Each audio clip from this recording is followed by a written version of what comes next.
জবাব দিয়া বললেন, ইন্নী আ'লামু মা লা তা'লামুন।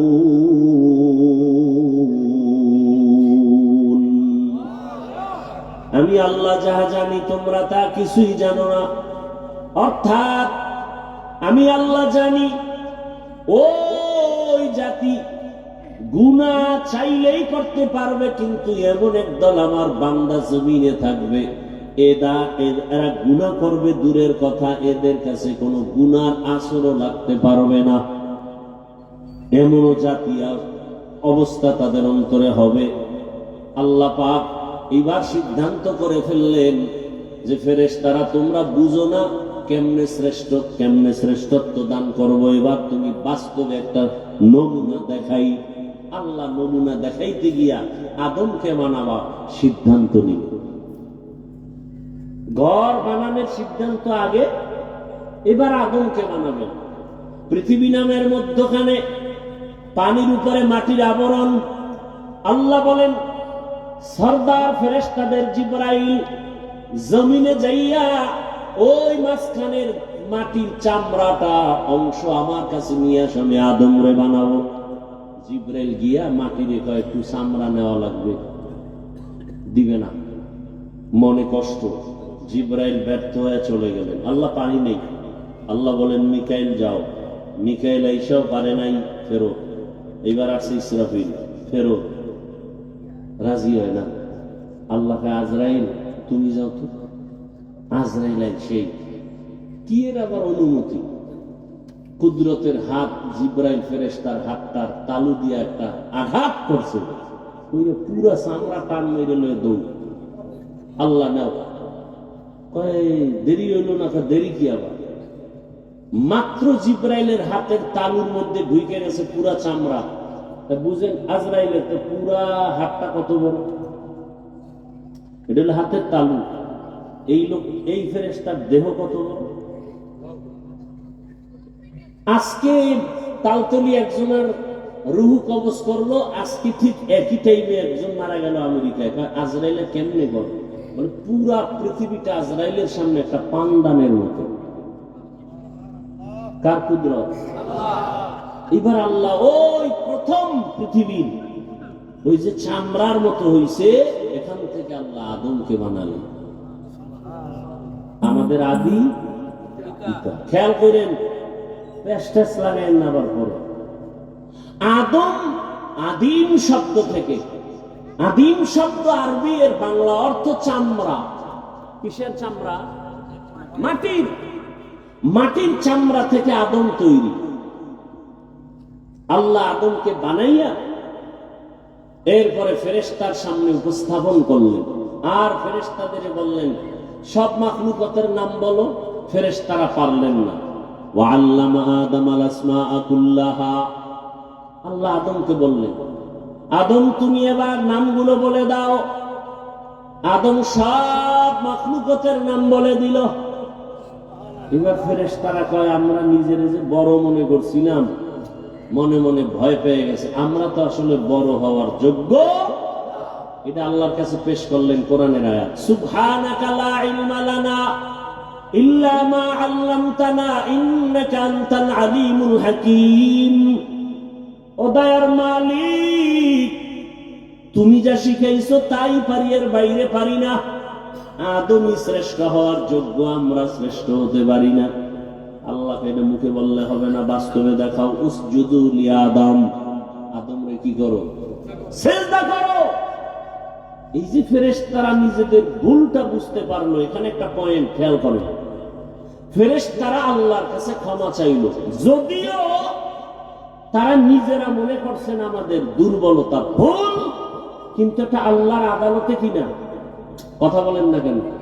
কি আপনাদের খারাপ লাগতেছে? আল্লাহর আদালতে কিনা ভুল। কিন্তু এখানে একটা পয়েন্ট মনে রাখবেন, এই যে ফেরেশতারা আল্লাহর কাছে ক্ষমার প্রার্থনা করলো, ডাইরেক্ট করে না, একটা ওসিলা পেশ করছে। কি পেশ করছে? বর্তমান বাংলাদেশে ধর্ম নিয়ে, ইসলাম নিয়ে ফিতনা বেশি। পৃথিবীর কোন রাষ্ট্রে ইসলাম ধর্ম নিয়ে এত ফিতনা নাই, আমার সোনার বাংলায় যেই পরিমাণ ফিতনা। পীর মুরিদির মধ্যে যাবেন ফেতনা, টুপির মধ্যে যাবেন ফেতনা, নামাজে দাঁড়াবেন ফেতনা, আছে না নাই? হিন্দুরা ফেতনা করে না, খ্রিস্টানরা করে না, সব ইসলামের ব্যানার আলা মুনাফিকরা করে। কি আছে না নাই? আর এটা বাংলাদেশে কেন, কার বদদোয়া লাগছে, কোন বুজুর্গের বদনজর লাগছে বলা যায় না। নাহলে দুনিয়াতে আর কোথাও এত ফেতনা নেই। কি ফেতনা? এই ফেতনার মধ্যে একটা ফেতনা হলো ইউটিউবে অনেক বয়ান, আমগো বয়ান তো 50,000 লোকে শুনে, 1 লাখ লোকে শুনি, ওগো বয়ান তো সারা দুনিয়ায় শুনে। টিভি চ্যানেলে কি বয়ান? ওসিলা পেশ করে দোয়া করা বেদাত। বাস একটা মাইরে দিছে, ওসিলা দিয়ে দোয়া করা বেদাত। আর আমি চ্যালেঞ্জ করে বলছি, সারা দেশে আজও বলি, ওসিলা পেশ করে দোয়া করা সুন্নাত। ফেরেশতারা ওসিলা পেশ করলেন, ইয়া আইয়ুহাল্লাযীনা আমানু ওয়াবতাগু ইলাইহিল ওয়াসিলা। ফেরেশতারা ওসিলা পেশ করলো। কি ওসিলা? একটা আমল। কি আমলটা? কি? ওই যে শুরুতে বলছিলাম 7 আসমানের উপরে একটা কাবা আসেনি, কি নাম বলছিলাম? বাইতুল মামুর, নূরের তৈরি কাবা। মুহূর্তে মুহূর্তে 70,000 রহমতের ফেরেশতারা ওই কাবা তাওয়াফ করে। আজকে যারা সুযোগ পাইল সিরিয়ালে, কিয়ামতের আগে তাদের আর সিরিয়াল হবে না। এবার বুঝেন ফেরেশতা কি পরিমাণ আল্লাহ বানায় রাখছে, যে আজকে একবার যারা 70,000-এর কাফেলা তাওয়াফের সুযোগ পেল, কিয়ামতের আগে আর পাবে না। এর মধ্যে সিরিয়ালে ফেরেশতা আছেই। বাইতুল মামুর, ফেরেশতারা বললেন, হে আল্লাহ, শ্রেষ্ঠ আমরা হবার যোগ্য না, তবে নিজেদের মধ্যে যে একটা ভাব তৈরি করেছিলাম, ভুল হয়েছে, মাফ করে দাও। মাফের ওসিলা বাইতুল মামুরের তাওয়াফের ওসিলায় মাফ করো। আল্লাহ কয়, তোমরা গুনাহ কি জিনিস বুঝোই না? নিজে নিজে একটা ধারণার উপরে নিজের ভুল স্বীকার করে ক্ষমা চাইতে গিয়ে একটা ওসিলা পেশ করেছো, কাবার তাওয়াফ।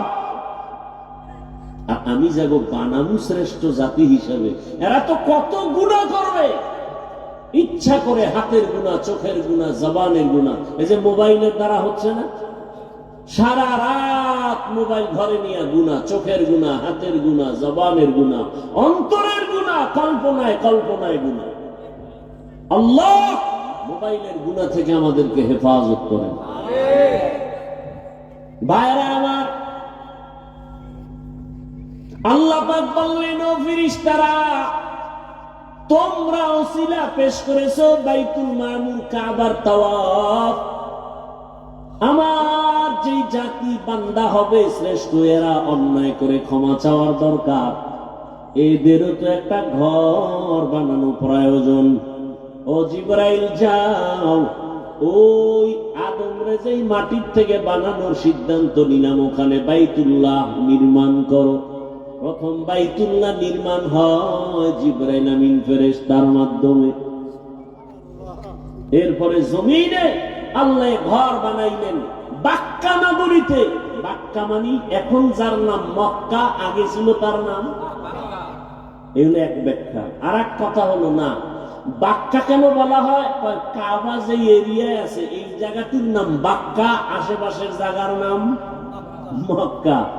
আবার বলে বাক্কা কেন বলে? বাক্কা শব্দের অর্থ হলো নত হওয়া। কি হওয়া? ওখানে গেলে সব মাস্তান কি হয় না, ধনী লোক একটু ভাব নেই, ওখানে কোনো ভাব চলে। রিক্সা ড্রাইভারও সাদা কাফন পরে লাশের মতো কাফন লাগাও। ধনী তুমি একই পোশাক পরো, মাথায় টুপি রাখা যাবে না, পায়ে কোনো জুতা রাখা যাবে না, সেলাইবিহীন কাপড় পরো, এবং এই কাপড় পরা অবস্থায় কোনো আতর লাগানো যাবে না, সাবান দিয়ে ডোলে গোসল করা যাবে না, কোনো একটা বিচিও ঘটে রক্ত বাদ করা যাবে না। ওখানে গিয়া জোরে জোরে চিল্লায় বলতে হবে, লাব্বাইক আল্লাহুম্মা লাব্বাইক, লাব্বাইক লা শারীকা লাকা লাব্বাইক, ইন্নাল হামদা ওয়ান নি'মাতা লাকা ওয়াল মুলক লা শারীকা লাক। এটাকে তালবিয়া বলে। কি বলে? হজের নিয়ত আছে, নামাজ ছাড়া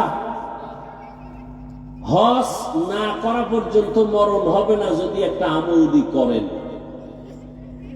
করবেন না হুদা কইয়া লাভ কি? করবেন। যারা 5 ওয়াক্ত নামাজ পড়ে না এরাতে আমল জীবনেও করতে পারে, সম্ভবই। আর এই 5 ওয়াক্ত নামাজের পরে ওই আমলটা করলে তার হজ করা ছাড়া মরণ হবে না। ভাইরা আমার, হাদিস শরীফে নবী বলেন, বান্দা যখন সাদা কাফন পরে লাব্বাইকের আওয়াজ দেয়, জোরে দিবে, আওয়াজটা যতদূর যাবে ওই এরিয়ার সব আল্লাহর ভিন্ন মখলুক তার পক্ষে হাসরের দিন সাক্ষী দিবে। এবং এই পুরা তালবিয়া 4 শ্বাসে পড়া সুন্নত। কয় শ্বাসে? এই মনে রাখবেন, আমি পড়ে শুনাই, এটা খেয়াল করবেন। লাব্বাইক আল্লাহুম্মা লাব্বাইক, লাব্বাইক লা শারীকা লাক লাব্বাইক, ইন্নাল হামদা ওয়ান নি'মাতা লাকা ওয়াল মুলক লা শারীকা লাক। কয় শ্বাস হইল? এই 4 বারে 4 শ্বাসে পড়বে। এটাও তো আমার খবর নেই। হ্যাঁ, হজ এত সোজা। শাইখুল হাদিস আল্লামা আজিজুল হক রাহমাতুল্লাহ আলাইহি বলতেন, হজ যদি কেউ করতে চায় তাহলে প্রথম গিয়া সে দেখবে, দ্বিতীয়বার গিয়া জানবে, তৃতীয়বার গিয়া করবে, তাহলে হবে হজ করা। আরে হজের উপরে একটা কিতাব লেখছেন পৃথিবীর শ্রেষ্ঠ একজন বিখ্যাত আলেম, সমস্ত আলেম তার নাম জানে, তার কিতাব মাদ্রাসায় পড়ানো হয়।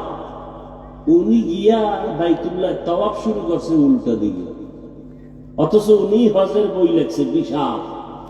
ওখানে গেলে সব বুজুর্গ এলেন দুর্বল হয়, বড় কঠিন হালাত। এ ভাই, রসুলের সুন্নত, পানি পান করবেন কোন দিক দিয়া? বাম হাতে। জুতা পরবেন আগে কোন পা? মসজিদে ঢুকবেন কোন পা? রসুলের সুন্নত, ভালো কাজ ডান পা। হজ করছেন বা উমরা করছেন কারা? একটু হাত দেখেন তো, খবর নেই, হাত নামান। আচ্ছা, যারা ছবিতে দেখেন খেয়াল করবেন, যারা করছেন এদেরও খেয়াল নেই। প্রত্যেকটা ভালো কাজ ডান দিক দিয়ে শুরু হয়, ঠিক, কিন্তু হজের তাওয়াফ শুরু হয় বাম দিক দিয়ে। কারণ কি? যখন আমরা তাওয়াফ শুরু করি এই সিনাটা বাম দিকটা কাবার দিকে থাকে, খেয়ালও করেন নাই কি? ডান দিক থাকে না বাম সাইড, অর্থাৎ এদিকে ঘুরে। হজরে আসওয়াদ পাথরের গোড়ার থেকে তাওয়াফ শুরু হয়, বামে ঘুরতে থাকবে, ঘুরতে ঘুরতে কয় চক্কর? 7টা। গুইরা এই সাদা হজরে আসওয়াদের এখানে আসবে, 1 চক্কর শেষ, আবার এখান থেকে ঘুরবে। সব ডান দিক দিয়ে সুন্নত। তাওয়াফটা বামে কেন? কথা বুঝেন না? বিশাল ডান দিকে, বাম সিনা বাম দিকে ঘুরে, বাম দিকে। ডানে তাওয়াফ করলে তো হবেই না, সিনা বাম দিকে শুরু হয়, বামে ঘোরে, বামে তাওয়াফটা শুরুই হয় বাম দিক দিয়ে। এই যেমন এই ধরনের স্টাইল, হ্যাঁ, ডান দিক দিয়ে শুরু করলে এদিক দিয়ে ঘোরা শুরু হবে। কিন্তু না, এই হজরে আসওয়াদ এই কোনায়, ওখান থেকে ঘুরতে থাকবে বামে, বামে ঘুরে আইয়া এখানে আবার আবার ঘুরো। এই সিনা বাম দিকে বাইতুল্লাহ সম্পর্ক, ডাইনটা থাকবে এই সাইড। আর যদি ডানে ঘুরি, এদিক থেকে শুরু করি, তাহলে এই সিনা থাকবে কাবার দিকে। এই সিনা কখনো কাবার দিকে থাকবে না। আপনি চিন্তা করতে পারেন যে বড় কঠিন কথা, এটা বুঝতেও বড় কঠিন। তাওয়াফের সময় বাইতুল্লাহর দিকে তাকানো যাবে না, কত কঠিন আইন। যখন তাওয়াফ করি হাজী সাহেবরা, বাইতুল্লাহর দিকে তাকায় থাকা যাবে না, নিষেধ। সিনা ফিরানো যাবে না বাইতুল্লাহর দিকে তাওয়াফের সময়, শুধু এইটা থাকবে, এই বাম সাইড। বড় কঠিন হালাত। দেখেন, রসুলের রওজায় চিল্লানো যাবে না, চিল্লাইলেই গুনাহ। বাইতুল্লাহ জোরে আওয়াজ না দিলে গুনাহ। লাব্বাইক কেউ যদি কয় আমি বড় লোক, মানুষ একটু আস্তে করি, গুনাহ। ওখানে জোরে চিল্লাও, শুধু চিল্লাও, রমণ করো, নাইচা নাইচা হাঁটো। এখন অসৎ চোর, যারা দিনের চোর, এরা যদি আমার এই কথাটারে কাট করে চাইলে দেয় যে হাফিজুর রহমান সাহেব বলছে নাইছে নাইছে তওয়াব করো, নাচতে কইছে, এরকম বেয়াদবা আমার দেশে আছে না নাই? অভাব নাই। ওই চোরারা তো রমল কি তাও ভালো করে বুঝে, রমল কি তাও বুঝে না। বুঝাইতে গিয়া বলছি এইভাবে হেলে দুলে তাওয়াব করতে হবে, এটারে রমল কর। তুমি ধনী না গরিব ওখানে কোনো মাস্তানি চলবে না। গরিবেরও যেই সুরাত, ধনীরও একই সুরাত, আওয়াজও এক। লাব্বাইক আল্লাহুম্মা লাব্বাইক, লাব্বাইক লা শারীকা লাকা লাব্বাইক, ইন্নাল হামদা ওয়ান নি'মাতা লাকা ওয়াল মুলক লা শারীকা লাক। রেকর্ড করলে তো বুঝতে পারবেন এইটা 4 বারে পড়তে হবে। এটা আমরা এত খবরও নেই। আল্লাহ সবাইকে বুঝার তৌফিক দান করে। দয়াময় আল্লাহ আদম নবীকে বানায় জান্নাতে রাখলেন। আল্লাহ কয় আদম তুমি ঘুমাও। এমন ঘুম দিছেন যে মনে হয় আর জীবনে উঠবেন না। আল্লাহ রাব্বুল আলামিন কুদরতের হাত দিয়া আদম নবীর পৃষ্ঠ থেকে পিপিলিকার সুরাতে সবগুলো রূহকে বের করে নিলেন। কিয়ামত পর্যন্ত যত মানুষ আসবে সব প্রাণীর রূহ পিপিলিকার ন্যায় আল্লাহ বের করলেন। আর আদম নবীর এক হাত থেকে আম্মাজান হাওয়াকে বানাইলেন। মনে আছে আদম শব্দের অর্থ কি বলছিলাম? চামড়া, মাটির চামড়া থেকে। আর হাওয়া হাওয়া হাওয়া শব্দ হলো হাওয়া, ওয়ার উপরে তাসদিদ। এটা হাইয়ুন থেকে হাওয়া। হাইয়ুন মানে জিন্দা, হাইয়ুন মানে কি? ওয়াল হাইয়ুল কাইয়ুম। হাওয়াকে হাওয়া বলা হয় কেন? কয় যে জিন্দা ব্যক্তি থেকে হাওয়াকে বানানো। জিন্দা ব্যক্তিকে আদম। বুঝেননি কথা? আদম আলাইহিস সালামকে জান্নাতে থাকতে দিলেন। এরপরে ঘটনা তো অনেক জানেন। আল্লাহ পাক এক পর্যায়ে নিষেধ করলেন এই গাছের কাছে যাইবা না, তারপরও গেলেন, ফল খাইলেন। আল্লাহ তাআলা এক পর্যায়ে দুজনকে দুনিয়ায় পাঠাইলেন। দুনিয়াতে আল্লাহ সবার আগে আদম পাঠান নাই। আদম নবী দুনিয়াতে আসার 2000 বছর আগে এই জমিনের বাসিন্দা জিনেরা ছিল। তারা ছিল। ইবনে কাসির রাহমাতুল্লাহ আলাইহি বলেন জিনের আগে এই জমিনের বাসিন্দা ছিল আর একদল প্রাণী, এরাও শরীয়ত আল্লাহর মানত। এদের নামও লাগছে আল হিন আল বিন। আল হিন আর বিন নামে এই প্রাণীগুলো জমিনে বসবাস করত। এরপরে জিন, জিনের পরে ফেরেশতা, এরপরে মানুষ আসছে। মানুষের মধ্যে প্রথম আসছে আদম। আদম আসছে কই জানেন না? জানেন না? চরণদ্বীপ ভারতের জমিনে আসছেন পয়গম্বর আদম। আম্মা জান হাওয়া আসছেন আরবের ভিতরে জেদ্দায়। জানার মতো অনেক কথা আছে, বলবো না মোনাজাতের দিকে দৌড় দিব? আদম আলাইহিস সালাম ভারতের চরণদ্বীপে আসছেন। হাওয়া রইছে জিদ্দায়, দুইজনের সাথে কোনো মোলাকাত নাই। আল্লাহ আবার করলেন হে আদম,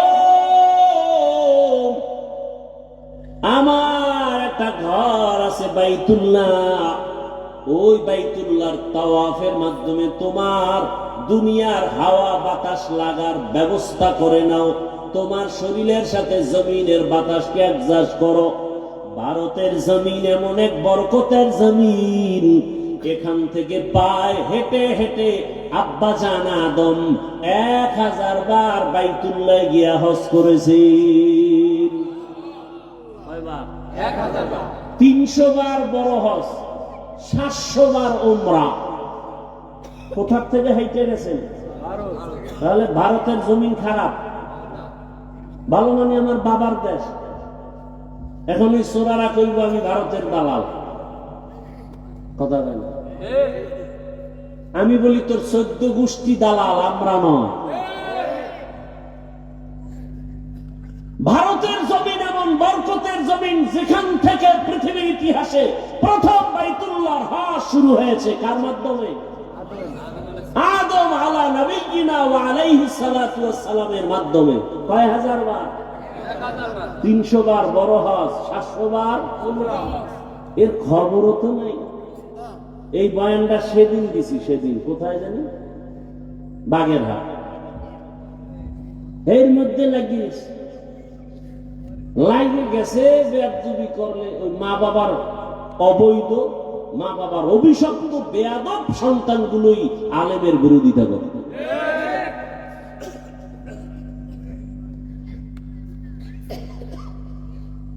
ভারতের জমিন তো ওই বরকতি জমিন, আজও ভারতের রাজধানী দিল্লি শহরে দাঁড়িয়ে আছে মুসলমানের ঐতিহ্য কুতুব মিনার। খবরও তো নেই। ভারতের জমিন তো ওই বরকতি জমিন, সারা বিশ্বে যত ইসলামের দাওয়াত চলে সব দাওয়াতের পাওয়ার হাউস ভারত দেওবন্দ। অস্বীকার করার যে অস্বীকার করবে ও তাজা মুনাফিক। রাজনীতির ময়দানে খেদমত চলে দেওবন্দীদের সর্বোচ্চ, তাবলীগের ময়দানের খেদমত দেওবন্দীদের অবদান, রাজনীতির ময়দানে ইসলামের খেদমত দেওবন্দীদের অবদান, পীর মুরিদের লাইনে খেদমত দেওবন্দীদের অবদান। আর সবগুলোর পাওয়ার হাউস কই? দেওবন্দ, ভারত। একজনের মাথার চুল বড় উকুল, এখন মেডিসিন দিলেও যায় না, তো এখন কি করা যায়? একটা কল্লা কেটে দেবে, এই সমাধান। হ্যাঁ, কল্লা কাটবো, প্রয়োজনে চুল কামাও। কি স্কুলে একটা ছেলে অন্যায় করেছে, ওকে ধলাই করো, নাকি স্কুলে তালা দাও? মাদ্রাসায় যদি কেউ অপরাধ করে তার বিচার করো, তার মানে মাদ্রাসায় তালা দাও? এটা হতে পারে না। অন্যায়কারীকে অন্যায়কারী হিসাবে চিহ্নিত করো, তার মানে বাবা আদমের কদমকে অসম্মানী করো না, কুতুব মিনারকে অসম্মানী করা যাবে না।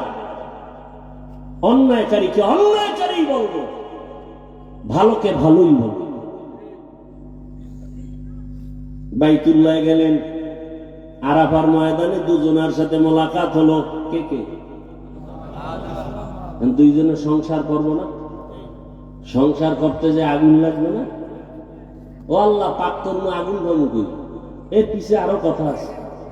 আল্লাহ কয় জিবরাইল আগুন লয়ে যাবে।